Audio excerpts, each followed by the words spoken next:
we're starting to see that we're onto something. Feel it coming, we'll keep running. Nothing in our way, and we got no reason to wait. Let the journey take you where it wants to. We'll continue to find our way through anything we face. We got what it takes. Here we go. All we need is an open road and a chance to see a never-ending world that's beautiful. Here we go, with the sunlight on our skin. It's a brand new day, it's ours to take, and we will let it in. This is where the adventure begins. Olá, tudo bem? Como é que você está? Espero que você tenha tido uma ótima semana. Espero que esse domingo já esteja sendo um ótimo domingo para você. Seja bem-vindo à capela, seja bem-vindo à nossa igreja online e obrigado por nos permitir entrar na sua casa e compartilhar esse momento contigo. Se você é daqui de Volta Redonda, a cidade onde nós estamos, venha nos fazer uma visita. Eu te prometo que nós vamos te fazer se sentir em casa. Agora, se você não é daqui de Volta Redonda e talvez não tenha nenhuma igreja ainda, manda uma mensagem pra gente. Eu quero te ajudar a encontrar uma igreja saudável aí perto de você, para que você possa encontrar também uma família. E falando em família, nós separamos uma mensagem especial para esse nosso encontro de hoje. É a mensagem que a gente compartilha com a nossa família, com a nossa igreja aqui nos domingos. Eu gostaria muito que essa mensagem também pudesse te abençoar. Então nós vamos passar essa mensagem para você e assim que ela terminar, eu volto com alguns avisos para a gente poder se despedir, tá bom? Bom culto para você. Todo mundo pronto para a palavra? Todo mundo preparado? Hoje a gente vai passar por vários textos, então se você tiver a sua Bíblia contigo, prepara aí. Quero te recomendar também que você anote, seja no celular ou no caderno, porque a gente aprendeu aqui no livro das heresias, no primeiro capítulo, diz que Deus abençoa quem? Anota, né? Então, tem o livro de Jeremias e o livro de heresias, né? Enfim, anotar faz bem para você lembrar. E hoje a gente vai passar por vários versículos. Não necessariamente a gente vai estudar todos eles, que geralmente a gente estuda um texto inteiro aqui, mas a gente vai passar por vários. Porque a gente está começando uma série, nos próximos 5 domingos, o meu objetivo é falar sobre fé. Fé é um dos pilares da nossa vida cristã. E lógico que fé tem várias definições, mas nós vamos falar a respeito de 5 ingredientes para que a nossa fé se torne uma fé inabalável. Lembra daquela música Rompendo em Fé? Quem lembra dessa música? É antiga, né? Eu queria chamar essa série de Rompendo em Fé, mas eu achei que ia ficar muito antigão, aí eu falei, deixa pra lá.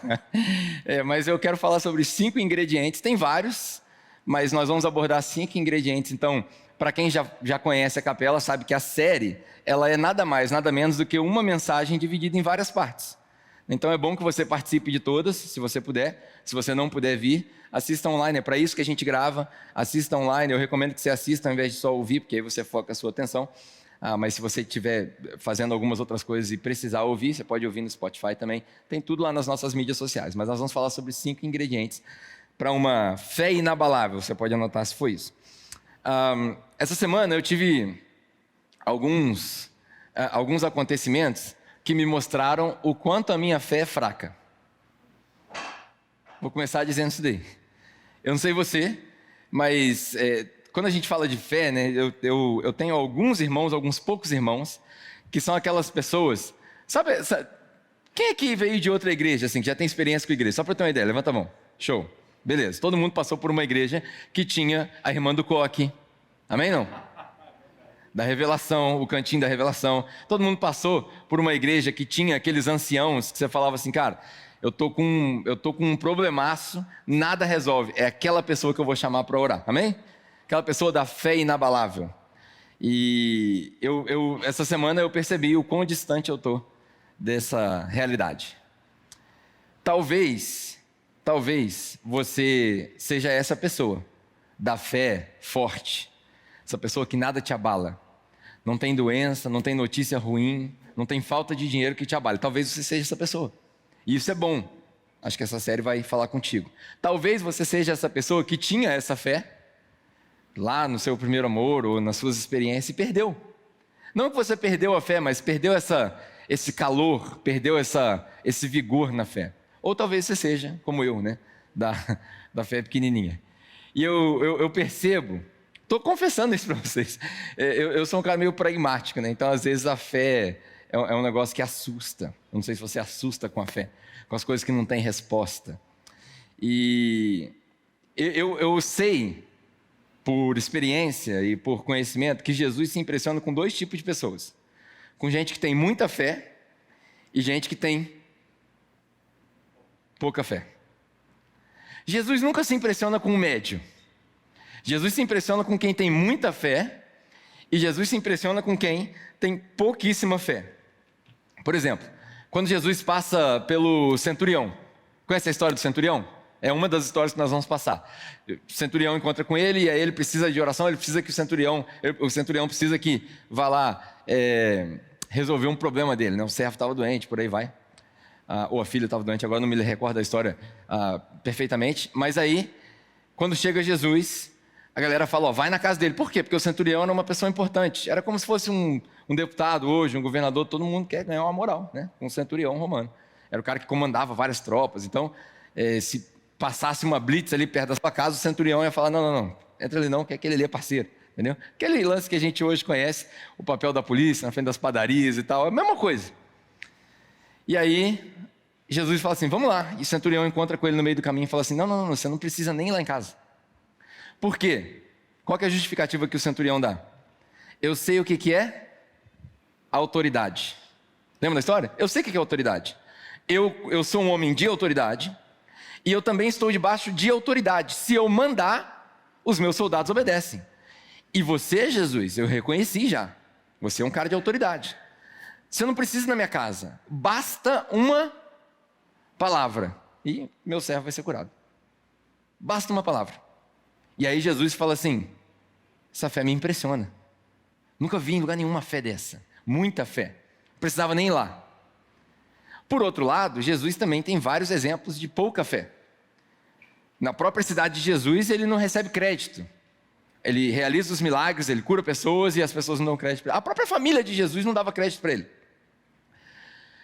Precisou Jesus ressuscitar para o irmão dele acreditar que ele era mesmo Jesus, né? Não bastasse os pique-escondes quando era pequeno, que o Tiago escondia atrás da parede, Jesus falava, estou te vendo já. Você imagina, brincar de pique-esconde com Jesus. Vamos brincar de polícia e ladrão. Jesus falou assim, eu nunca vou ser o ladrão. Entendeu? Não tinha graça. Não bastava isso, Jesus já tinha toda a prova com Tiago. Tiago precisou que ele morresse, fosse crucificado, ressuscitasse. Jesus não tinha moral na própria casa dele. Os discípulos de Jesus que andavam com ele, porque às vezes a gente fala, Jesus nos primeiros 30 anos dele não fez muita coisa, tal, papá, não está gravado. Os discípulos que andavam com Jesus, que viram Jesus multiplicar 5 pães e 2 peixes para alimentar uma multidão. Os caras estão no barco, o barco está indo à deriva e eles estão desesperados, acorda Jesus. Podia deixar Jesus tirar o soneca, estava cansado?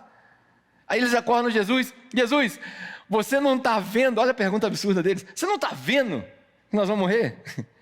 Aí Jesus fala assim, homens de pouca fé. Por que vocês duvidam? Vocês não aprenderam, né? Então, o que impressiona Jesus? O que impressiona é muita fé e, ao mesmo tempo, pouca fé. E isso, me parece que isso acontecia porque Jesus tinha um objetivo, quando se fala de fé.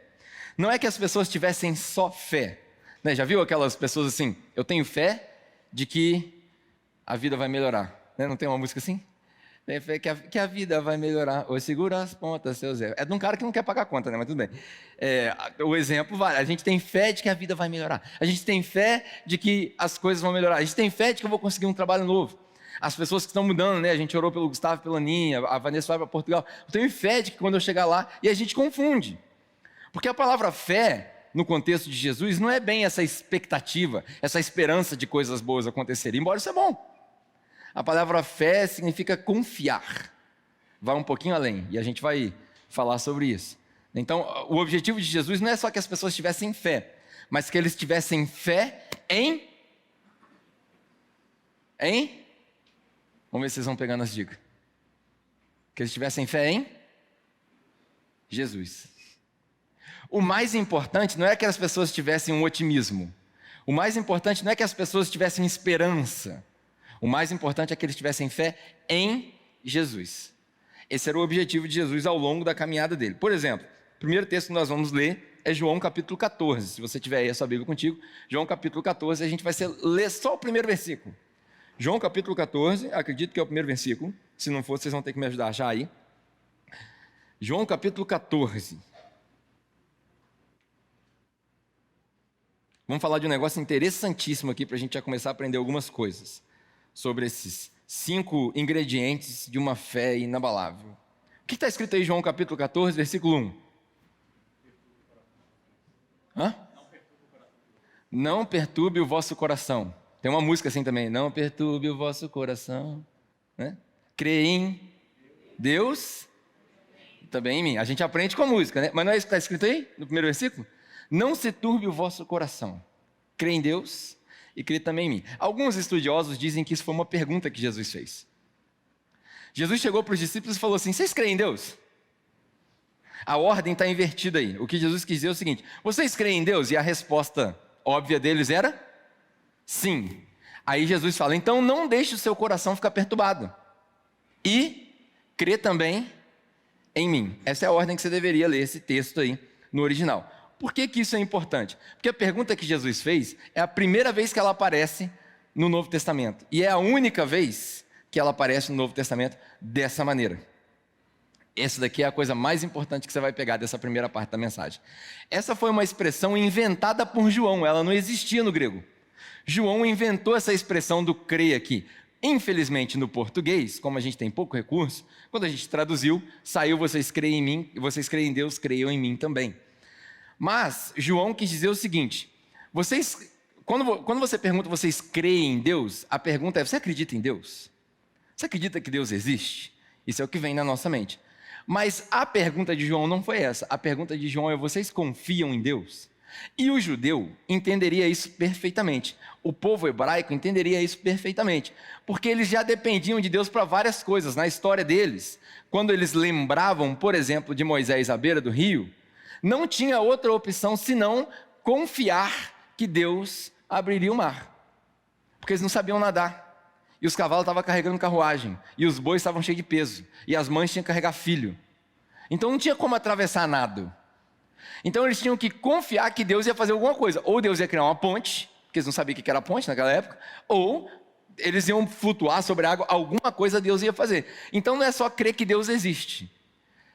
Era implícito no povo hebraico o seguinte: toda vez que eu falo em crer, eu falo em confiar. Eu preciso confiar em Deus. E aí quando João pergunta para os judeus isso daqui, quando ele pergunta para o povo dele, que ele está escrevendo, ele fala: vocês não confiam em Deus? Vocês não confiam em Deus para a época da chuva? Vocês não confiam em Deus para a época da colheita? Está aí os festivais, a festa das colheitas, a festa das luzes, a festa dos tabernáculos. Vocês não confiam em Deus para a provisão de vocês? Sim, claro que eu confio. Então não deixe seu coração ficar perturbado, porque eu estou indo embora, eu vou preparar morada na casa do meu pai, tem várias moradas, é o texto de João 14. Fica preocupado não. Mas, antes da gente continuar, Jesus diz: eu preciso que vocês confiem em mim da mesma maneira que vocês confiam em Deus. Aqui está o escândalo. Porque quando Jesus fala: eu preciso que vocês confiem em mim da mesma maneira que vocês confiam em Deus, Jesus está falando: eu preciso que vocês olhem para mim e vejam Deus. Porque eu e o Pai somos um. É onde ele vai chegar, em João 17. Então Jesus estava clamando aqui, só com essa pergunta Jesus estava dizendo: eu sou Deus. É eu que faço chover. É eu que faço parar de chover. É eu que faço a terra ficar no lugar dela. É eu que trago toda a provisão. Sou eu. Essa expressão "eu sou" de Jesus, a gente vai passar por ela aqui, é o que bagunçava a cabeça de todo mundo quando ele ouvia. Então o primeiro texto que a gente já vai aprender aqui sobre confiar é esse João capítulo 14. Por que Jesus fazia isso? Porque ele queria demonstrar quem era Deus. O ministério de Jesus inteirinho era para demonstrar quem era Deus. Todo ele, Jesus estava preocupado em demonstrar. Por isso que a gente fala aqui na igreja que a nossa missão é apontar para Jesus. A nossa missão não é convencer ninguém. Nós existimos aqui enquanto igreja para apontar para Jesus, para que as pessoas vejam Jesus. É só isso que a gente quer fazer, a gente só quer servir de sinal de trânsito. A pessoa está indo a 100 por hora em direção ao inferno, a gente aponta para o outro lado, fala: é ali, ó. E aí a pessoa vai tomar a decisão dela, vai seguir o caminho dela, no tempo dela, e a gente vai confiar que o Espírito Santo vai fazer o que ele tem que fazer. Essa era a missão de Jesus. Porque se a gente perguntar aqui, só para esse público que está aqui, se a gente fizesse uma enquete na internet e desse várias opções, se eu perguntasse quem é Deus, nós teríamos várias respostas. Deus é o Criador, Deus é o provedor. Inclusive, a gente tem uma brincadeira enquanto crianças, né, dos nomes de Deus, Jeová Jireh, Jeová Rafa, Jeová isso, Jeová aquilo, porque ele tem várias características e as características definem os seus nomes, né, esses nomes definem as suas características. Se a gente perguntasse, teria vários. Desde sempre, nós estamos mal acostumados a colocar Deus numa caixinha. Desde sempre. Desde antes de Jesus, Deus cabe numa caixinha nossa. O que a gente faz com Deus é ridículo. E a gente classifica Deus de acordo com aquilo que a gente sabe. E Jesus não fazia as pessoas pensar fora da caixa. O que Jesus fazia era destruir a caixa. Ou não tem caixa. Quem é Deus? E aí ele dá vários exemplos. A gente tem uma série, por exemplo, gravada no YouTube, você pode assistir, que chama Eu Sou. São 16 mensagens sobre quem é Jesus. 16 coisas diferentes. Quando a gente vai explorando, na verdade, o Evangelho de João. E aí no Evangelho de João a gente explora várias identidades de Jesus. Quem é Jesus? João 9, por exemplo, é uma ótima ilustração sobre quebrar a caixa. João 9 conta a história do cego de nascença. Lembra dessa história? Mais um texto. João capítulo 9 conta a história do cego de nascença. E aí a gente não vai ler o texto inteiro porque ele é grande, mas no começo da enquete, os discípulos passam junto com Jesus por um cego de nascença, e aí o normal da cultura, os discípulos perguntam para Jesus: Jesus, quem pisou na bola aí? Foi ele ou os pais? Porque o cara está cego, o cara nasceu cego. Nascer cego claramente é uma punição, porque os judeus acreditavam que Deus punia quem tinha pecado para eles se arrependerem. Isso não é Deus. Aí Jesus fala assim: ninguém pecou. Não é culpa de ninguém. Não é nem o pecado do pai dele, nem o pecado dele, mas isso aí aconteceu para que a glória de Deus fosse manifesta. E aí Jesus vai lá e cura o cego. Aí você pensa: bom, então toda vez que eu ver alguém que tem uma deficiência, que não consegue andar, que é cego, aquilo ali é para a glória de Deus ser manifesta. Aí você vai lá e ora e a pessoa não recebe a visão. E agora? Não, Jesus, mas você fez isso.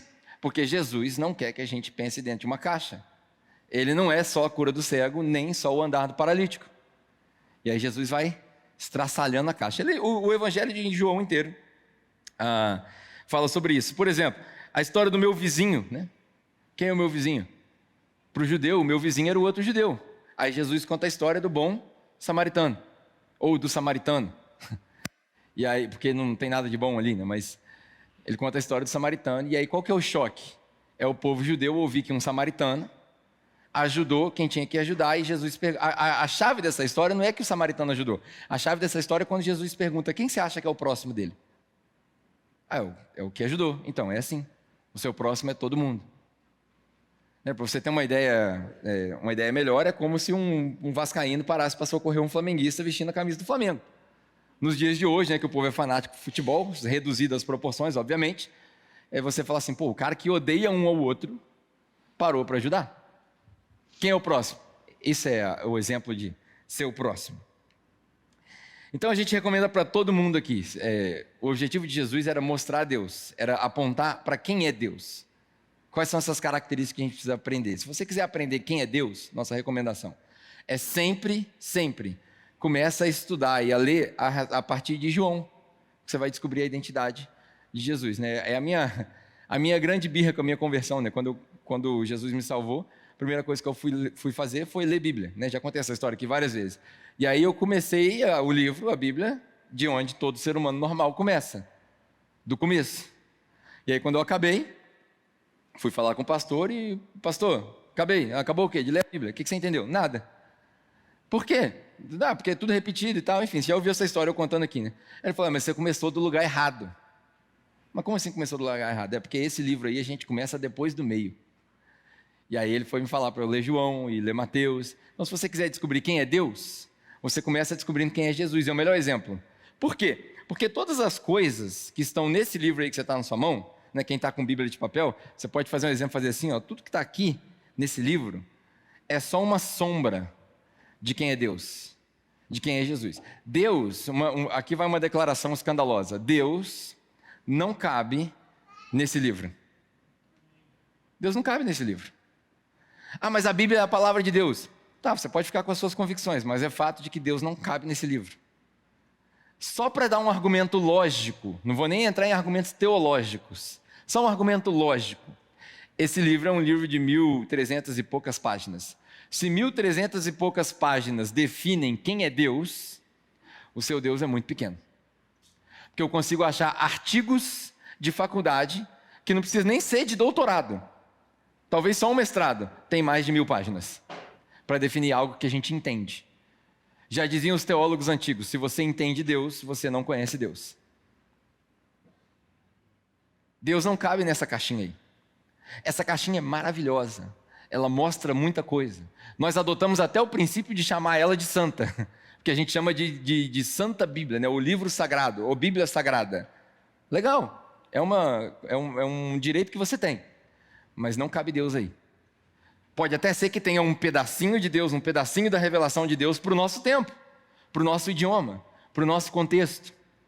Mas é fato de que tem mais coisas de Deus espalhadas por aí que não foram escritas aí. Se você quiser um argumento teológico, eu posso te dar um argumento teológico. João, quando ele termina o evangelho dele, fala: se fosse para escrever só os milagres que Jesus fez, não caberiam em todas as páginas do mundo, só os milagres. Não estou falando de quem era Jesus, de como ele resolvia conflito, do caráter de Jesus, nada disso. Só os milagres, só de cura, não ia caber em todas as páginas do mundo. Então o próprio apóstolo João está dizendo que o que ele escreveu ainda é limitado. Está aí um argumento teológico para você. Tudo que está aí é sombra daquilo que estava para acontecer. E aí você precisa entender o seguinte: a sombra, ela não está incorreta. A sombra só está incompleta. Você entende a diferença? A sombra, a Bíblia que você tem aí no seu colo, ou no seu telefone, ela não está incorreta. Não é errado alguém falar assim: ah, nós vamos ler aqui para tirar um aprendizado. Ou não é errado a pessoa se basear na Bíblia, na verdade é até bom, a gente recomenda. Ah, eu não sou crente, eu não vou à igreja. Cara, se você só ler Bíblia, se você ficar só com Provérbios, por exemplo, já vai te fazer um bem danado. Então, assume as coisas que estão nesse livro para te fazer bem. Beleza. Mas ela não está completa. Ela fica completa a partir do momento que Jesus aparece na história. E aí, quando Jesus aparece na história, ele completa toda a lei e todos os profetas. É nele que se completam tudo isso. E aí, quando vem aquilo que causa a sombra, né, porque todas as coisas foram criadas nele, por ele e para ele, amém? Então, ele é o causador da sombra. Disso que está escrito aí. Então, vale aqui mais um lembrete: a nossa fé não existe por causa do que está escrito aí. O que está escrito aí existe por causa da nossa fé. E a nossa fé não é baseada no que está escrito aí. A nossa fé é baseada num evento chamado a ressurreição de Cristo, que, graças a Deus, foi gravado na história e por isso a gente pode ler a respeito dela. Está entendendo a lógica? Essa é a ideia por trás da Bíblia. Quando Jesus vem, que é o causador da sombra, ele não anula a sombra, porque ela não está incorreta, ela só estava incompleta. Tanto que Jesus usa várias coisas do Antigo Testamento, os apóstolos usam várias coisas do Antigo Testamento para explicar o que estava acontecendo. E aí a gente cai na vinda de Jesus, o Evangelho, né? O Evangelho é a base, a história de Jesus é a base de tudo que a gente crê. E o que é o Evangelho? Eu estou falando todas essas coisas aqui porque a gente vai cair no primeiro princípio hoje, ou no primeiro ingrediente, para a gente desenvolver uma fé. O que é o Evangelho? O Evangelho não é um conjunto de crenças. Anota bem isso daí. O Evangelho não é um conjunto de crenças. Eu ouso dizer, e eu posso estar errado, isso não é doutrina, e eu nem tirei da Bíblia isso, mas é uma observação que eu faço depois de um pouco de tempo, não vou dizer muito tempo, um pouco de tempo, né? 2 décadas eu acho que é um pouco de tempo, observando o que está escrito, o que é ensinado e como as pessoas se comportam. Eu não acho que Jesus está preocupado com quanto você decorou do que está escrito aí. Eu acho que Jesus não é um critério, sabe? Para você, quando você se encontrar com Jesus, e no fim de todas as coisas, do jeito que a gente conhece, eu não acho que Jesus vai fazer aquela prova da escola bíblica dominical e falar assim: o que está escrito em Mateus capítulo 16, versículo 12? Não acho que esse é o critério para a entrada. Baseado no que eu li, baseado no que eu observei e baseado no que eu entendi. Eu acho que o critério para a entrada é o que você fez com aquilo que eu te dei. Ou você depositou sua confiança em mim para sua salvação. Ou, Jesus, eu fiz tudo isso em seu nome, mas foi mesmo? Será que a motivação estava correta? Porque no fim vai ter muita gente que vai dizer que fez em nome de Jesus e não fez. E muita gente que a gente vai se surpreender quando chegar lá. Eu não acho que esse é um critério, porque a fé cristã, ela não é um conjunto de crenças. A religião é um conjunto de crenças. Por isso a gente tem várias religiões. A gente tem, só no Brasil, por exemplo, dentro da esfera cristã, a gente tem os católicos, que são cristãos, a gente tem os espíritas, porque é o evangelho, de acordo com Allan Kardec, então a gente pode dizer que são cristãos espíritas, por mais contraditório que isso seja. A gente tem, acredite ou não, a gente tem até alguns lugares onde a Umbanda e Quimbanda e Candomblé usam Jesus como exemplo. Então, alguns vão até extrapolar, dizer que são religiões de matriz africana, que também é uma expressão errada, né? Porque, na verdade, é um sincretismo religioso, não tem muito a ver com as coisas que acontecem lá na Terra-mãe, mas alguns vão dizer que são cristãos de um outro segmento. E aí, dentro do segmento evangélico, que é onde eu acredito que nós nos encontramos, né? Por que evangélico? Porque são aqueles que acreditam no evangelho, na história do evangelho. Dentro desse segmento evangélico, a gente tem os protestantes, os ortodoxos, os presbiterianos, os batistas, as assembleias, os Deus é amor. Até a capela entra dentro desse negócio aí. Você acredita nisso? Eu acho que a gente achou um espacinho ali. Então, assim, são várias denominações. O que é isso? Isso é religião. A religião é um conjunto de crenças, dogmas, afirmações a respeito de um determinado assunto que a gente concorda. O cristianismo não é uma religião. Haja visto que a gente tem várias religiões dentro dele. O cristianismo é um estilo de vida. Porque Jesus nunca falou aqui, senta e decora o que eu vou te ensinar. Jesus falou assim, vem e me segue. E vai aprendendo ao longo do caminho. Fé é um estilo de vida. E é aí que está o grande problema. O grande problema é que fé é um estilo de vida, é uma decisão. Religião é um conjunto de crenças. O evangelho, a fé, o cristianismo é um estilo de vida. E o problema está aí. Porque a gente reduziu o evangelho a uma crença. Aí pensa comigo, se só crer da maneira correta, e o que eu vou falar aqui é arriscadíssimo, muito provavelmente vai virar fruto de cortes na internet para dizer que a gente está falando besteira, mas está tranquilo. Se só crer da maneira correta fosse o suficiente, pensa, vou fazer uma prova para medicina. Eu creio que eu vou passar. Eu creio que eu vou passar. Mas eu nunca estudo. O que vai acontecer? Não vai passar. A menos que você dê uma cagada gigantesca, que você sai marcando todos e passa, mas é muito improvável que você vá passar. Por exemplo, outro exemplo que a gente não deveria dar na igreja, mas vamos lá, só para vocês entenderem. Eu creio que eu vou ganhar na loteria. Eu creio. Eu creio, meu pensamento está correto aqui, eu creio. Mas eu nunca joguei. Qual é a possibilidade de você ganhar na loteria se você nunca jogou? 0. Mas entenda bem, não estou recomendando ninguém a jogar na loteria, tá? Isso não é uma recomendação bíblica. Porque você vai desperdiçar seu dinheiro. Vai desperdiçar seu dinheiro. É um jogo de azar, é besteira. É melhor você trabalhar, juntar dinheiro. Você também não vai ficar rico trabalhando, porque ninguém fica rico trabalhando. Mas enfim, você vai conseguir manter a sua vida, manter seu padrão. Porque afinal de contas, o objetivo do evangelho também não é ficar rico, é ser próspero. Amém? E prosperidade é diferente de riqueza. Riqueza é o que sobra. Prosperidade é aprender a viver bem com aquilo que você tem. A gente precisa ensinar isso para as igrejas, né? Aprender a viver bem com aquilo que você tem. Uns têm muito, outros têm poucos. A prosperidade é conseguir viver nisso. Isso é prosperidade. Aliás, a melhor prosperidade é a prosperidade que Jesus propôs para Pedro, né? Quando Pedro, todo abusado, chega assim, Jesus, em seu nome nós largamos casa, largamos tudo, largamos mãe, pai, filho, nós largamos tudo. Achando que ele ia, né, abalar. Aí Jesus fala para Pedro, Pedro, eis que te digo que ninguém que abandonou pai, mãe, casa, propriedade, tudo isso não vai receber 100 vezes mais ainda nesse tempo. Aí a pessoa fala assim, aleluia, eu vou ficar rico. Não. O que Jesus quis dizer com isso?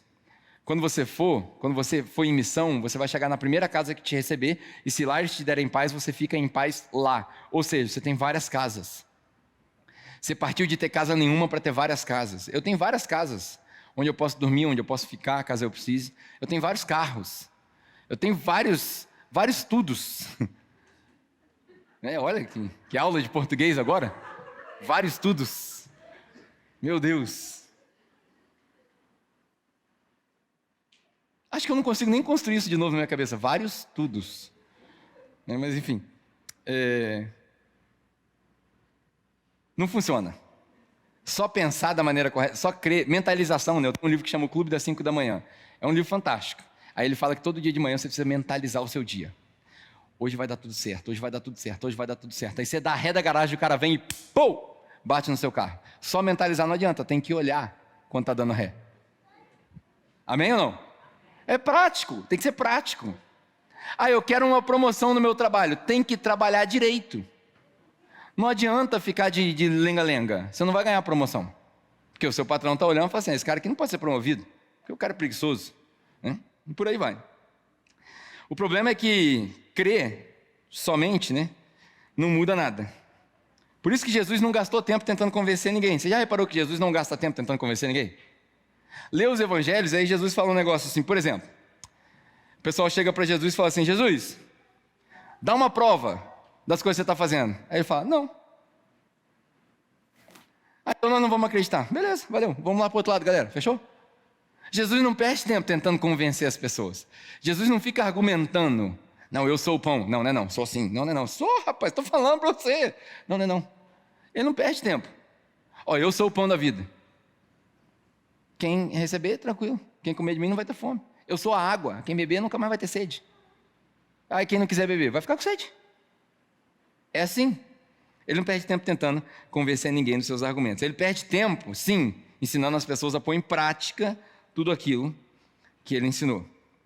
O convite de Jesus não é vem e aprende, é vem e me segue.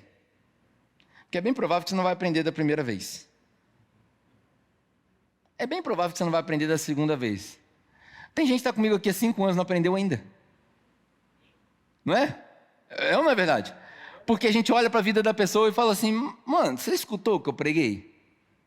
E eu não estou falando isso porque eu aprendi, porque às vezes eu olho para mim e falo assim, pô, você leu o que você pregou? Porque a gente está nessa caminhada há tanto tempo e não aprendeu, né? Então é bem provável que a gente também não tenha aprendido. Só que a igreja reduziu a ordem de Jesus do vem e me segue para o crer em mim. E aí crer em mim não precisa de mudança. Crer em mim, só acreditar em mim não precisa de mudança. É só aceitar. A grande falha da igreja moderna é esse tal do aceitar Jesus. Acabou o culto, nós vamos fazer um apelo. Gente, presta bastante atenção que eu vou falar, que isso aqui eu já falei algumas vezes e algumas pessoas não pegaram. Se no final do culto precisa de apelar, é porque a mensagem foi à toa. Você consegue entender? Ah, Pedro, você está criticando uma prática de 500 anos da igreja? Aham. Porque não faz sentido. Você consegue perceber? Eu estou explicando para vocês aqui, Jesus convidou a gente para seguir Ele, para colocar em prática as coisas, aí acaba a mensagem do nada, entra uma música que não tem nada a ver com o que eu preguei, aí eu falo assim, vou contar até 3, quer aceitar Jesus? Para que eu preguei então? Era só começar com a música e falar, irmãos, vamos fazer um apelo aqui para todo mundo aceitar Jesus? Quem não aceitou Jesus aqui, levanta a mão, aí a galera levanta a mão, então vem para cá para frente, vamos orar. Não faz sentido nenhum. Não faz sentido nenhum apelar para aceitar Jesus e pior, não faz sentido nenhum aceitar Jesus. Não faz sentido nenhum. Então a gente precisa mudar algumas coisas. Faz sentido você obedecer Jesus e falar assim, Jesus mandou o seguinte, então vou seguir. É o melhor teste que a gente faz com Jesus. Deus não é honrado por aquilo que você sabe. Deus não é honrado no dia a dia por aquilo que você memorizou. Deus é honrado por aquilo da maneira que você se comporta por ter conhecido Jesus. Então as pessoas vão olhar para você, quando você entrar no ônibus e levantar para a pessoa idosa sentada, vão falar assim, pô, tá aí um cara de bom caráter. Ele não viu Jesus ainda. As pessoas vão ver quando você parar, por exemplo, esses dias, e eu não estou falando isso para me gabar, porque na verdade nem foi atitude minha, foi da minha mulher, a santa é ela, né? O lado mal da relação sou eu, ela é o lado bom. Estou descendo a rua ali, ar-condicionado, no carro tranquilo, papapá. Tem uma senhorinha subindo com um negócio de compra, e ela estava mancando, e ao mesmo tempo que ela mancava, ela puxava o carrinho, e aí a minha esposa imaginou que ela fosse subir o bairro, que era uma subida, né, perto de minha mãe mora. Aí minha esposa falou assim, amor, para o carro, vira o carro, vamos dar carona para a mulher. Eu falei, que mulher? Nem vi, se dependesse de mim eu tinha atropelado ela. Que mulher? Não, a mulher está subindo, aí eu subi e tal. Aí ela baixou o vidro, só que é uma carona. Aí a mulher olhou desconfiado para dentro do carro. né? Brasil, né? Brasil é difícil até de ser cristão no Brasil. Não, minha filha, tudo bem, então. Só tem certeza? Se fosse eu, já tinha ido. Não, tranquilo, vamos embora. Mas você tem certeza? Não, eu estou com minhas filhas aqui, só faltou minha mulher descer e falou assim, entra dentro do carro que nós vamos te sequestrar até a sua casa. Mas ela falou que não queria e tal, que estava bem, tranquilo, tal. Mas o que é isso? Quando acabou, eu reparei um negócio, não sei se você reparou, eu reparei um negócio. A senhorinha falou assim, Deus te abençoe, viu, minha filha, pela sua bondade. Aí eu já estava acelerando, eu já estava indo devagarzinho e tal, porque a gente já tinha se despedido. E aí lá no finalzinho, deu para ver que ela estava balbuciando algumas coisas, eu imagino que ela estava falando assim, hoje em dia está difícil de ver isso aí. Se ela tivesse entrado dentro do carro, aí eu já entrava de voadora com o evangelho e tal, papai, né? Mas como ela não entrou, o que é isso? Demonstrar o evangelho antes de pregar o evangelho. Não é que você não vai pregar, mas você tem a oportunidade de demonstrar o tempo todo. Por que a gente não faz isso? Por que a gente não faz isso? Por que a gente não vive a nossa vida com o radar ligado? Aonde eu posso mostrar Jesus aqui? Por que eu não vivo? Por que a gente não vive? Por que eu não vivo a minha vida pensando aonde está o meu próximo aqui para eu servir? Por que a gente perdeu isso? Eu confesso que é uma pergunta que eu tenho, eu não sei. Não sei a resposta. Talvez a gente pudesse, vamos fazer um desafio aqui na igreja. Se você tivesse a absoluta certeza, porque a maioria de nós não tem, né? A maioria de nós vive a vida achando que Deus não existe mesmo, e que isso tudo aqui é só um ritual, que a gente vem domingo, que faz bem pra gente, coça o nosso ego, é legal, a gente sai motivado. A maioria de nós não tem temor a Deus, nada. A gente ora pouco, a gente quase não se arrepende dos nossos pecados, até que alguém vem e mostra pra gente na nossa cara, esfrega na nossa cara o quão errado a gente está. Então assim, é bem verdade que a maioria de nós não vive como se Deus existisse, mas a minha pergunta é, se você tivesse a convicção absoluta de que Deus está sentado aí do seu lado, pensa, olha aí para o seu lado aí na sua cadeira e pensa, se Deus estivesse sentado aqui, e se na hora que você levantasse para ir embora, você soubesse que Deus iria de mão dada contigo, como é que você viveria a sua vida? Pensa. Vou te dar 30 segundos para você pensar sobre isso. 30 segundos. Como eu viveria a minha vida se eu tivesse a plena convicção de que Deus está do meu lado?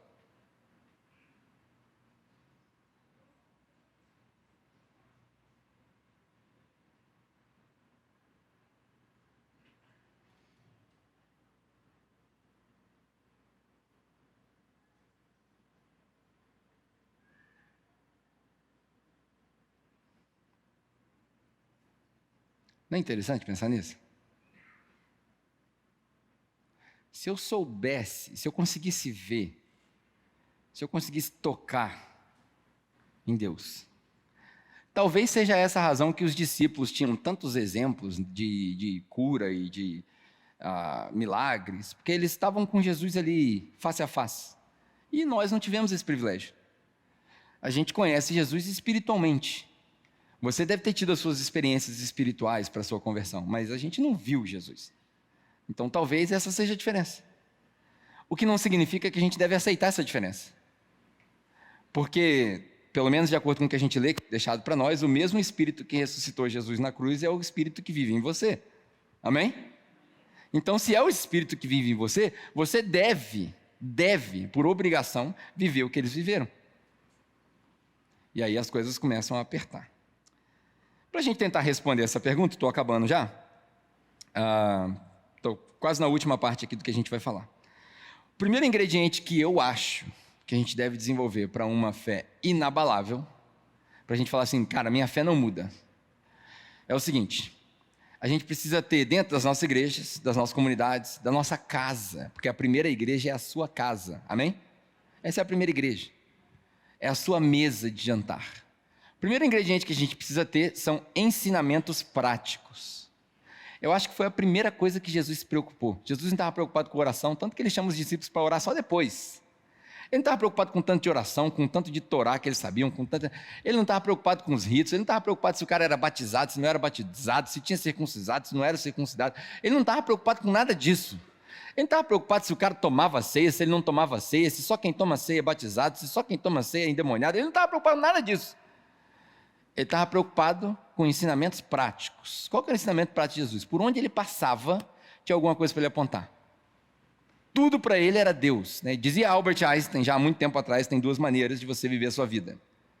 Como se tudo fosse um milagre, ou como se nada fosse um milagre. Jesus era prático por isso. Jesus era tão prático que chegava a ser desconcertante a prática de Jesus.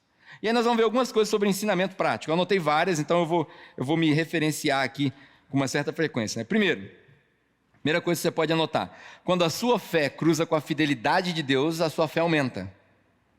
Quando a sua fé cruza com a fidelidade de Deus, a sua fé aumenta. Um exemplo prático para isso. Meu sogro sempre diz isso. Toda vez que você vai fazer alguma coisa, um projeto novo, um plano novo na sua vida, vai mudar e tal, você precisa ver se as coisas estão se encaixando, se você não está fazendo muita força. Se você estiver fazendo muita força, é uma prova de que é a força do seu braço. Se as coisas estiverem se encaixando naturalmente, é uma prova de que Deus está fazendo. E aí você embarca naquilo que Deus está fazendo. Quando você embarca naquilo que Deus está fazendo, as pessoas que estão mudando, né, daqui de Volta Redonda para outros lugares. Eu vou para Portugal, né, o caso do Paulo com a Vanessa está indo daqui a pouco. Vou para Portugal, a gente analisa. Deu tudo certo? Saiu o documento? Arrumamos dinheiro? Conseguiu se estabilizar? Está progredindo? Está melhorando? É um sinal de que Deus está te levando para aquele caminho. Para você lutar e fazer força o tempo todo, eu só recomendo que você lute e faça força o tempo todo se você tiver uma convicção absoluta daquilo que você está fazendo. Deus mandou você fazer com uma voz audível. Aí você bate o pé, porque ninguém vai entender. É o caso dos profetas.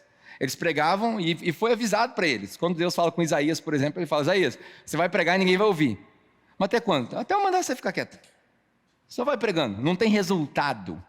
Não tem ação e reação. Você vai pregar, o povo não vai ouvir e está tudo bem. Então todo mundo que olhava para Isaías, provavelmente falava: Isaías, você está pregando há tanto tempo aí, não está funcionando não. Não, Deus mandou eu pregar. Aí tudo bem, você ouviu. Fora isso, isso é uma recomendação de alguns anos de observação. Se as coisas estão encaixando, você vai. Se não está encaixando, você para. Você só passa pela porta se Deus te empurrar.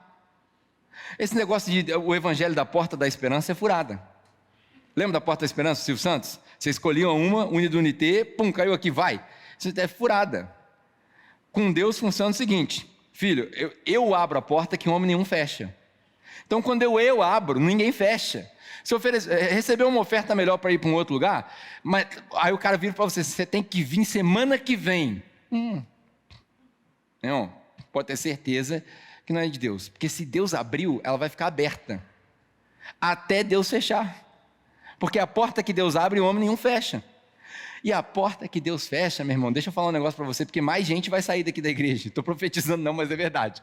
Mais gente vai sair para outras cidades, são jovens, vão procurar a vida melhor. Isso é bom, isso é legal, você ir procurar outras experiências. Então quando isso acontecer com você, deixa eu falar um negócio: se Deus fechar a porta, homem nenhum abre. Se você tentar passar pela porta que Deus fechou, aí não é mais a porta da esperança do Silvio Santos, aí é videocassetada do Faustão. Obrigado, Bia. Lembra da videocassetada do Faustão? Aqueles cotonetes que bate no cara e pô! É o que vai acontecer contigo. A porta que Deus fecha, homem nenhum abre. Para o lado positivo e para o lado negativo, os dois funcionam da mesma maneira. Fé é igual um músculo. Quando você não exercita, atrofia. Por isso que eu estou fraquinho, eu não estou exercitando, estou fazendo academia, aí atrofiou as coisas, né? Quer ver outra coisa? Isso aqui eu já falei. A melhor maneira de você experimentar Deus e conhecer Deus é sendo obediente. Deus mandou você fazer, você tem convicção? Só faz. Nossa, mas vai acabar com o meu dinheiro todo se eu fizer isso. Nossa, isso foi um celular? Caraca! Era um celular. Caraca, até suei aqui. Você viu o barulhão? Pau! Quantos quilos um celular desse? Imagina. Meu Deus. Tomara que não tenha quebrado, né? Porque imagina o sofrimento da irmã agora. Aleluia. Oh, Deus. Exercitou a fé. Amém, irmãos, vamos embora para casa. Ai, Deus abençoe o Steve Jobs, construiu um negócio bom. Vamos lá. Olha, um negócio interessante. Eu estava falando sobre experimentar Deus, né? Obedecer. Quando Jesus ensinava as coisas que ele ensinava, era tudo de cabeça para baixo. Quando Jesus ensinou, por exemplo, o Sermão da Montanha, que na verdade não é um sermão só, são vários dizeres, né, colecionados, tudo que Jesus falou é contrário à lógica. Porque para o judeu bem-aventurado era o rico, aí Jesus fala, bem-aventurado é o pobre. Para o judeu bem-aventurado é aquele que está tranquilo, com calma. Para Jesus, bem-aventurado é o que é perseguido. Para o judeu, bem-aventurado é o que senta nos assentos do governo e decide as leis, os patronos. É daí que a gente tira a palavra patrão, sabia? Patrono era o cara romano que escravizava as pessoas para servir ele durante o dia. Bem-aventurado é o patrono. Aí Jesus diz, não, bem-aventurado é o servo. Aliás, eu que sou Deus, abri mão de ser Deus e vim para ser servo. E servo a ponto de morte. Tá vendo como é que é de cabeça para baixo os ensinamentos de Jesus? É por isso que eu estou falando de ensinamentos práticos, né? A primeira coisa que Jesus precisa, ou a primeira coisa que você precisa para desenvolver uma fé inabalável é de ensinamento prático. O que é um ensinamento prático? Jesus não prometeu para você nem tranquilidade, nem dinheiro, nem saúde. Ele não prometeu isso. A gente tem um corpo caído. Alguns de nós vão ficar doentes. A gente pode orar, a gente deve orar, na verdade, para que a gente seja curado. Ninguém quer ficar doente. Ninguém quer passar por uma tribulação. Mas a promessa de Jesus é que nós vamos passar pela tribulação. Essa é a promessa de Jesus. A cura que Jesus promete é uma cura espiritual. E essa cura espiritual, ela acontece no final de tudo. Lá não tem mais choro, lá não tem mais dor. Você sabe que eu estava gravando o curso de Apocalipse, achei um fator curioso, curiosíssimo. Você sabia que no livro de Apocalipse diz que o sol não queima? O que isso tem a ver com a nossa mensagem? Nada, só lembrei agora. Que não tem nada a ver com isso, só lembrei. Mas é porque quando eu tomo sol, porque eu não tenho cabelo, queima e arde. Eu falei, cara, no céu eu vou poder tomar sol. Não tem nada a ver com o que eu falei, enfim, bom, Não, sério, gente, depois que o celular caiu, eu já perdi tudo. Já. Abalou. Foco, Pedro, foco. A gente precisa aprender a confiar em Deus, como o João falou, né? Confiar em Deus. Não é só crer em Deus, é confiar em Deus. A gente tem um costume na igreja, não é só na igreja brasileira. Eu gosto de chamar de masoquismo pastoral. Você sabe o que é masoquismo pastoral? É um negócio que eu e você fazemos juntos. A igreja tem essa mania. O povo vai para a igreja, aí eles falam assim, rapaz, hoje o pastor desceu o cajado. O culto foi bom. Aí eu falo assim, que povo doido, quem que gosta de apanhar? O culto é bom quando o pastor fala um negócio que, né, que me edifica e tal, mas quando eu apanho, seu sem vergonha, pecador, desgraçado. Aí o cara sai da igreja, uau, hoje foi um culto, hein? Rapaz, é muita falta de vergonha na cara, não? O cara assumiu um negócio desse? O que é isso? Isso é um masoquismo pastoral. Você acha legal apanhar e eu acho legal bater também, que a gente pá. Tá entendendo? Isso não é de Deus, cara. Isso não é de Deus. Deus não precisa desse masoquismo pastoral, ele precisa de convicção, ele precisa que a gente se arrependa dos nossos pecados e viva uma vida prática, obedecendo a Jesus.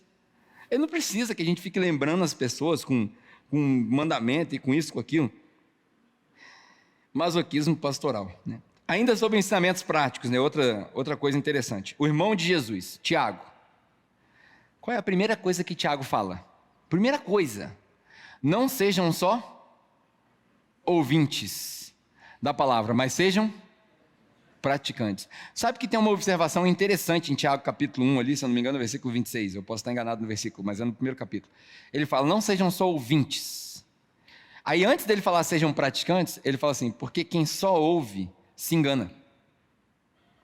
Você sabe que a pior mentira é a mentira que você conta para você mesmo, né? Porque você pode mentir para mim, não vai mudar em nada. Você pode até tentar mentir para Deus, embora isso seja impossível, porque Deus sabe de todas as coisas, Ele sonda o seu coração, e antes que a palavra saia da sua boca, Ele já a conhece. Então também não adianta tentar mentir para Deus. Agora, a pior mentira, a que te faz mais mal, é a mentira que você conta para você mesmo, que você insiste em acreditar.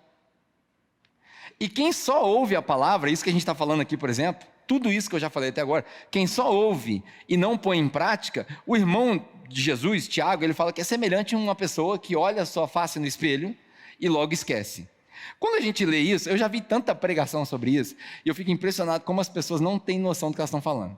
Porque o cara fala sobre a face no espelho, aí ele vai explicar que o espelho antigamente era um pedaço de prata, que era polido, que não dava para ver direito, que era embaçado e papapá. Aí ele liga com Paulo, que diz que hoje a gente vê em partes, mas lá no futuro a gente vai ver. Não tem nada a ver isso aí que os caras estão falando. É até legal, conhecimento histórico, mas não tem nada a ver. Você sabe o que é uma pessoa que olha a sua face no espelho e logo se esquece? Sabe qual que é o exemplo que o Tiago está dando? Vou dar 2 exemplos aqui. O primeiro é mais light. Você acordou de manhã, você olha no espelho, está todo descabelado. Eu não tenho esse problema, porque meu cabelo já acorda arrumado, né? Tranquilo. Mas sabe aquela pessoa que acorda toda despenteada, toda amarrotada? A pessoa acorda com a cara amarrotada. Você conhece alguém que acorda com a cara amarrotada? Precisa fazer uma massagem facial de manhã. Aí essa pessoa olha no espelho e, sem fazer nada, ela sai para trabalhar. Ela chega no trabalho toda amarrotada, de pijama, samba canção, cabelo despenteado. O chefe vai olhar para ela e vai falar o quê? Ô, você está doido? E ela acha que o chefe vai olhar para ela e vai ver uma pessoa penteada, linda, maravilhosa, plena e de terno. Não vai. Por quê? Porque você não se arrumou na frente do espelho. O que é isso? Isso é uma pessoa que olha no espelho e logo se esquece. Quer ver um outro exemplo? É a pessoa que acorda de manhã, não escova o dente, acorda com aquele cheiro de vulcão na boca, não escova o dente e vai trabalhar. Chega no trabalho, ela vai conversar com uma pessoa, naquela conversa face a face, íntima, e a pessoa logo desfalece na frente dela. E ela acha que a pessoa não vai sentir aquele cheiro. Lógico que vai. Por quê? Porque qual que é o ensinamento prático de Jesus? Escove os dentes. Você tem problema de estômago? Toma café, come, depois você escova o dente. Por quê? A pessoa que ouve as palavras de Jesus e não põe em prática é como uma pessoa que sai de casa sem escovar o dente e acha que não está com bafo. Isso é o que Tiago está falando. Isso é um ensinamento prático. Para ter uma fé inabalável, a gente precisa de ensinamentos práticos. Falar em prática, né? Acabei de citar aqui Mateus capítulo 7. Se você quiser abrir para deixar gravadinho aí no final do capítulo 7. Ensinamento famoso. O cara que constrói a casa na rocha. Palavras de Jesus. Todo aquele que escuta as minhas palavras e as põe em prática é semelhante a um homem que constrói a casa na rocha. Vem a chuva, vem o vento e a casa não cai. Mas quem ouve as minhas palavras e não põe em prática é semelhante ao cara que constrói a casa na areia. Pode deixar ela aí, irmão. Ela está rindo aí, quer pregar. Vem. Estou acabando já. É semelhante ao cara que constrói a casa na areia. Vem o vento, vem a chuva e destrói a casa. Jesus era tão prático que ele era desconcertante. Eu anotei uma parada aqui interessante, né? A verdade sem aplicação é igual tinta dentro da lata. Imagina você fala assim, vou pintar minha casa. Comprei 2 latas de tinta. Você nunca abriu a lata. Como é que você vai pintar a casa? Tem jeito? Não tem. Porque verdade sem aplicação, sem prática, é igual tinta dentro da lata. A utilidade da tinta está quando ela sai da lata. A utilidade dos ensinamentos de Jesus está quando você põe em prática, não quando você memoriza. E aí, para a gente concluir, hoje a gente falou sobre o primeiro ingrediente para você desenvolver uma fé inabalável. É você receber ensinamentos práticos, não é teoria. Eu ia falar que teoria é bom, mas na verdade teoria nem é bom, porque você vai aprender e não faz nada. O bom mesmo é prática. O bom mesmo é quando você, depois de praticar muita coisa, se depara com a teoria e fala assim, era isso. Isso aqui tem nome. Quando você descobre que aquilo que você já praticava tem nome, isso é melhor. Então o primeiro ensinamento de hoje é que você precisa de ensinamentos práticos, primeiro ingrediente. E o que a gente aprendeu hoje é que a gente precisa aprender não só a crer em Deus, mas a confiar em Deus. Já falei aqui, né, que confiança é isso aqui, é você se apoiar, né? É uma fé para segunda-feira. Toda vez que a gente vier aqui domingo se encontrar, ou toda vez que você se encontrar no seu grupo de conexão, você precisa fazer 2 perguntas. 2 perguntas. Seguinte, isso que eu aprendi é para onde e para quem. Grava isso. Isso que eu aprendi agora é para onde e para quem. Porque algumas coisas você vai usar na sua casa, outras com seus filhos, outras você vai usar nos dois, outras você vai usar no trabalho, outras você vai usar na igreja. Para onde e para quem? Quem eu vou servir com esse ensinamento? É para mim? É para os imediatamente ao meu redor? Ou é para alguém que vai cruzar o meu caminho? É para o meu próximo que eu ainda não conheço? Toda vez que você passar por um ensinamento, você se pergunta, é para onde e é para quem? É a diferença entre informação, conhecimento e sabedoria. Informação é só dados. Conhecimento é informação junta, num contexto. Isso é conhecimento. Sabedoria é esse conhecimento posto em prática. Prática é o que a gente está procurando. É a prática do Evangelho. O que é a prática do Evangelho? É amar o próximo. É servir o próximo. É o que a Fernanda falou aqui no culto de oração. É horizontal. O relacionamento do exercício da fé cristã é horizontal. Não é hierárquico. Não tem maiores e menores. Aliás, o maior no reino de Deus é o menor de todos. É isso que a gente precisa entender. Para onde e para quem? Se a palavra de Deus é como uma flecha que é lançada, eu preciso saber onde ela vai e quem ela vai acertar. Uma das coisas que eu pelo menos prezo aqui, é que nós tenhamos mais oportunidade de pôr em prática e menos oportunidade de absorver teoria. Por isso que a gente não tem um monte de coisa na igreja durante a semana. Muita gente pergunta assim, por que não tem culto disso, por que não tem culto daquilo? Não é por falta de teste. Nós já testamos. Não funciona. Por um lado isso é ruim, porque a gente vê que as pessoas não querem se comprometer com outras coisas. A gente vê que as pessoas vão ficar presas numa fé rasa. A fé de domingo é rasa. Isso aqui que você absorveu agora, eu tenho certeza absoluta que ninguém anotou 3 páginas. Absoluta. Eu não preciso, ninguém tem 3 páginas de anotação. Eu tenho 8 da minha pregação aqui. Ou seja, se você anotou 3 páginas, você absorveu por volta de 40% do que eu falei. Isso é a teoria. Teoria é ruim. Teoria é rasa. O nosso encontro de domingo é raso, por natureza. E ele não vai ficar profundo. Nunca. Sabe por quê? Porque tem muita gente. E com muita gente você não consegue se aprofundar em nada. Por isso que a igreja não é domingo. Ensinamento prático. A igreja é lá na sua casa, com 5 pessoas, com 4 pessoas. É por isso que a igreja não tem pauta. Porque a pauta da igreja é a dúvida. Jesus não tinha pauta preparada, Jesus tinha respostas para perguntas. Então, quando você se reunir com as pessoas na sua igreja, na sua casa, você se reúne com elas e pergunta para elas como é que foi a sua semana e o que Deus falou contigo. Essas perguntas vão fazer com que a pauta daquela reunião seja definida e todo mundo seja edificado. É por isso que a igreja não tem liturgia, o que tem liturgia é culto. E culto não faz parte da igreja. Culto faz parte de um consenso sociológico que a gente tem. Porque culto, na linguagem do Evangelho, é todo dia, toda hora. Por isso que Paulo fala, eu rogo a vocês, irmãos, que vocês prestem um culto racional, todo o tempo. Isso é Romanos capítulo 12, versículo 1 e 2. O que a gente faz aqui não é culto, é reunião. Ah, é ruim? Não, não é ruim, não, é bom, eu gosto. O meu dom é exercitado nessas reuniões. E o seu dom? Quantos de vocês deu uma palavra hoje aqui? Quantos de vocês trouxe uma profecia hoje aqui? Agora eu estou entrando no mistério, vocês estão entendendo? Quantos de vocês falou em línguas diferentes aqui e edificou a igreja? Quantos de vocês teve a oportunidade de exercitar o seu sacerdócio? Porque uma vez que Jesus morreu na cruz, ele estabeleceu um sacerdócio novo, da ordem de Melquisedeque, não mais da ordem de Arão. Quantos de vocês está colocando em prática o dom que te deu? O dom que Deus te deu? Como Paulo recomenda, que cada um exercite os seus dons de acordo com a medida de fé que lhe foi dada.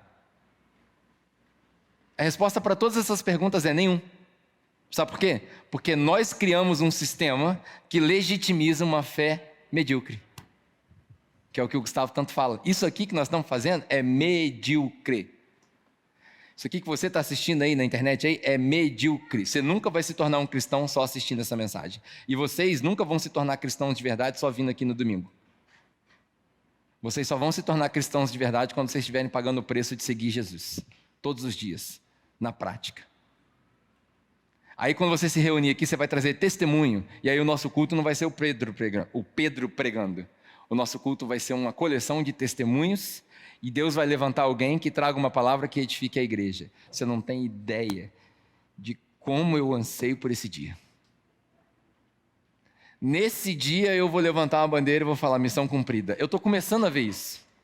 Hoje de manhã a Bia orou e ela fez uma oração que eu tenho certeza que ela não sabia quem ia pregar, porque ela falou assim: Deus abençoe ela que vai pregar. Ela não sabia que era eu. Abençoe a pessoa que vai pregar, obviamente, era isso que ela estava pensando. Mas ela não sabia. E ela, na oração dela, ela disse que essa igreja nunca perca a característica de ser cristocêntrica. Não é pedrocêntrica. E nem sergiocêntrica. E nem fernandocêntrica.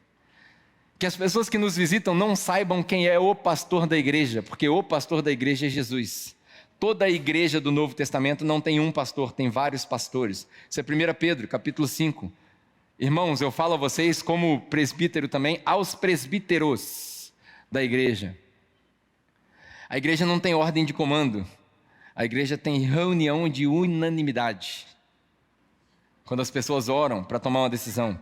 E aí o conselho que vocês elegem, porque vocês veem o fruto de Deus na vida dessas pessoas, vocês determinam quem vai pastorear vocês, vocês determinam quem vai cuidar de vocês, vocês determinam quem vai supervisionar o ensinamento do evangelho entre vocês. Quando isso acontece, vocês confiam nessas pessoas e quando eles forem tomar uma decisão, eles não vão votar, eles vão orar. E aí na hora que eles orarem, não vai ser a maioria que vence, é o Espírito Santo que vence. E quando o Espírito Santo vence, não tem confusão. Porque aquele que era contra se submete em alegria. Porque essa é a ordem de Paulo aos Efésios, submetam-se uns aos outros em amor. Eu devia começar outra mensagem aqui, mas vamos deixar para a semana que vem. Essa é a ideia. Ensinamentos práticos. Tudo isso que a gente falou, eu tenho certeza que eu passei muito rápido. Vou te recomendar você voltar nessa mensagem. Porque tudo isso que a gente falou aqui no final tem tudo a ver com a prática do Evangelho. Que é o que nós esperamos que aconteça em breve nessa igreja. Não nessa igreja. Nessa igreja aí. Amém? Pai, obrigado por essa manhã. Por esse ensinamento. Pela vida de cada um aqui. E pela oportunidade de nos arrependermos mais uma vez. Na minha voz, no coletivo. Eu quero declarar que nós nos arrependemos da nossa incompetência de seguir Jesus. A minha oração, ainda que seja uma oração em vão, é que o Senhor continue nos convencendo, trazendo convicção do Evangelho para a gente seguir a Jesus. Não só memorizar versículo e nem fazer culto. Nada disso é bom. Tudo isso limita a nossa fé. Que as nossas reuniões dominicais e as nossas liturgias sejam uma ferramenta para edificar e potencializar os frutos do Espírito Santo na nossa vida e da nossa caminhada de seguir Jesus. Que esses domingos aqui sejam edificantes por essa razão e não porque alguém ouviu uma boa palavra.